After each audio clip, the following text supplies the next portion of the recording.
दोस्तों बहुत सारे स्टूडेंट्स ने मुझे रिक्वेस्ट करी कि सर मैंने ना 2016 सिलेबस से अटेम्प्ट दिया था और क्या मुझे 22 सिलेबस का ऑटोमेटिक कन्वर्जन मिल जाएगा अगर मैं फेल हो गया या फेल हो गई तो, या फिर अगर मैंने बोथ ग्रुप दिया था और अगर एक ग्रुप में मैं पास हो गया तो क्या मुझे दूसरे ग्रुप में ऑटोमेटिक कन्वर्जन मिलेगा या मुझे एप्लीकेशन फॉर्म फाइल करना पड़ेगा, या फिर मैंने इंटरमीडिएट के बोथ ग्रुप्स दिए थे, बोथ ग्रुप्स क्लियर हो जाएंगे और मैं फाइनल में आने के बाद क्या मुझे ऑटोमेटिकली कन्वर्जन मिलेगा या मुझे उसके लिए भी एप्लीकेशन फॉर्म फाइल करना पड़ेगा। दोस्तों इन सारे क्वेश्चंस के आंसर आपको मिलेंगे आज इस वीडियो में, तो अगर आप चैनल पे पहली बार आए तो चैनल को सब्सक्राइब कर दो, बेल आइकन भी प्रेस कर देना। दोस्तों शुरू करते हैं आज का ये इन्फॉर्मेटिव वीडियो।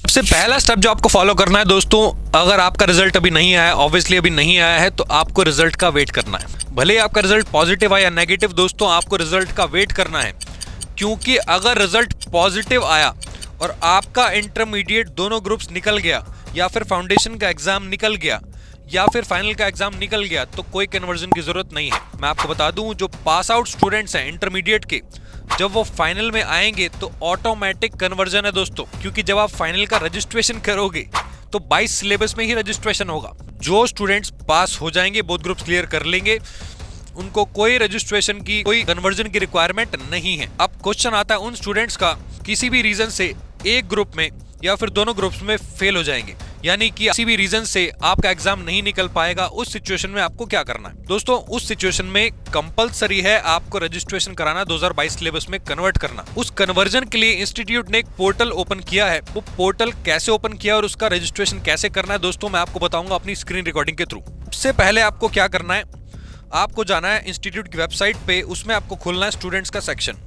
स्टूडेंट्स का सेक्शन जब आप ओपन करोगे तो उसमें आपको एक रेड कलर की पट्टी के अंदर व्हाइट टेक्स्ट में दिखेगा, conversion from 16 syllabus to 2022 syllabus is mandatory. ये लाइन आपको लिखी हुई मिलेगी, इस लाइन पे आपको क्लिक करना है। जब आप इस पे क्लिक करोगे तो आपको स्टूडेंट लॉगिन का सेक्शन मिलेगा। स्टूडेंट लॉगिन के सेक्शन में दोस्तों आपको ईमेल आईडी और पासवर्ड डालना है। अब अगर आपका लॉगिन जनरेटेड नहीं है तो आपको अपना लॉगिन क्रिएट करना है। नीचे आपको दिख रहा होगा क्रिएट लॉगिन एग्जिस्टिंग स्टूडेंट्स। अगर आप एग्जिस्टिंग स्टूडेंट ऑलरेडी हो, रजिस्टर कर चुके हो, तो एग्जिस्टिंग स्टूडेंट पे क्रिएट लॉगिन करके आपको अपना रजिस्ट्रेशन नंबर डाल के पासवर्ड क्रिएट कर लेना है। पासवर्ड क्रिएट होने के बाद दोस्तों वापस जाना है स्टूडेंट लॉगिन पे, वही जो रेड कलर की पट्टी थी उसको लॉगिन करने के बाद स्टूडेंट का आप लॉगिन करोगे तो आपको कुछ इस तरीके का डैशबोर्ड दिखाई देगा। ये मैंने अपने एक स्टूडेंट से डिटेल्स ले ली थी तो मैंने उसका डैशबोर्ड खोल लिया। इस ये डैशबोर्ड खोलने के बाद आपको दिखाई देगा एक्शन बटन, राइट साइड में एक्शन बटन पे क्लिक करोगे तो उसमें लिखा आएगा apply for syllabus change. Apply for syllabus change पे दोस्तों क्लिक करने के बाद उसमें आपसे पूछेगा have you passed any group.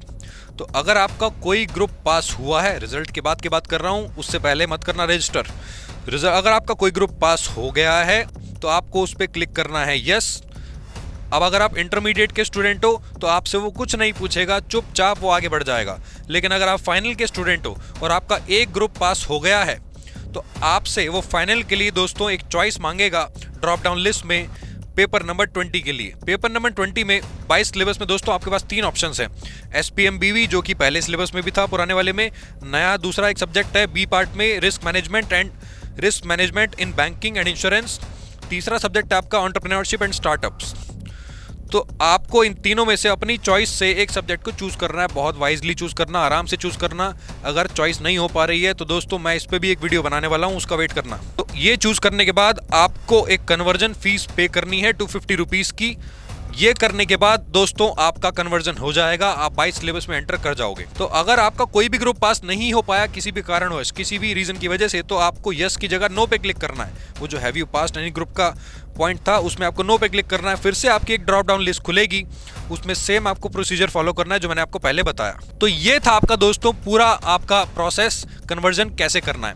मैं बता दूं, जो लोग पास कर जाएंगे इंटरमीडिएट के बोथ ग्रुप्स, उसको कोई कन्वर्जन की रिक्वायरमेंट नहीं है, ऑटोमेटिक आपका रजिस्ट्रेशन ही 2022 सिलेबस में होगा। तो अगर आप फाउंडेशन 16 के स्टूडेंट थे तो भी आपका रजिस्ट्रेशन इंटरमीडिएट में 22 सिलेबस से ही होगा, कोई रिक्वायरमेंट नहीं है। अब आपके दिमाग में क्वेश्चन आएगा कि सर अगर मैंने एक ग्रुप क्लियर कर लिया है और एक ग्रुप रह गया तो कन्वर्जन करना पड़ेगा? यस करना पड़ेगा, ठीक है। और आप कोप अप कैसे करोगे उन सब्जेक्ट्स में जो नए सब्जेक्ट्स आपको पढ़ने को मिलेंगे? तो दोस्तों इस पे मैं लेके आने वाला हूँ जल्दी एक वीडियो, ठीक है। यानी कि जो स्टूडेंट्स किसी भी कारणवश दोनों ग्रुप्स या एक ग्रुप में रह जाएंगे, चाहे वो इंटर के हो चाहे फाइनल के हो, आपको कैसे मैनेज करना है अपने सब्जेक्ट्स को, कौन से टॉपिक सेम होंगे, तो वो मैं आपको बताऊंगा अपने आने वाले एक वीडियो में। तब तक के लिए दोस्तों चैनल को सब्सक्राइब कर दो और बेल आइकन भी प्रेस कर देना, और ये वीडियो दूसरों को शेयर कर देना जिसको कन्वर्जन करना नहीं आता, जिसको पूरा प्रोसेस जानना है। वीडियो पसंद आया तो दोस्तों लाइक कर देना, कमेंट करके बताना आपको अगला वीडियो कौन सा चाहिए, कौन से टॉपिक पे चाहिए। जो आप बोलोगे उस पर वीडियो बनाऊंगा। तो दोस्तों थैंक यू वेरी मच, मिलते हैं आपसे अगले वीडियो।